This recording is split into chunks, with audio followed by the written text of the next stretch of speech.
না তোমরাই বলে ভাতা যদি আমার লাস্টিং করে জন্য তাই আমি এই পর্যন্ত আমাদের কটা ভাতা তোমরা হিসেব নি।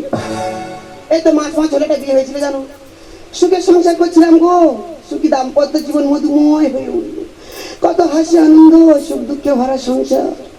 হঠাৎ কি যে হলো, তা মা ভাতারে প্রত্যেক হয়তো ঠোকাটি হয় না, তোমাদের হয় আমাদের হয়েছে। আমার ভাতাটা মেরেছে, আমি তো সহ্য করতে পারি না, আমার তো মাথা গরম, আমি তো আরিয়া বংশের মেয়ে, সহ্য করতে পারিনি, মেরেছি বলে আউটার হাঁটুর গুতা। সেদিন দম ধরে রাখবে জন্য তাই আমি তোমরা কেমন বলে ভাতার মারি। সে গালটা কি হয়েছে, আমার খুব একটা অসুবিধা হয় না, মোটামুটি ম্যানেজ হয়ে যাচ্ছে। সে তো গেছে, টু কপি রেখে গেছে। সে যন্ত্র কোথায় গেল বলো দিন, দেখেছো যেমন জিনিস গেছে তার টু কপি রেখে গেছে। কত সহ্য করবো, তোমরা তো মা হয়ে যাও, আমি এক মা হয়েছি, ভালো লাগে না আর জ্বালায় জ্বলে গেলাম। সকাল থেকে বায়না ধরেছে আমার ঘর কিনে দাও, দিলাম।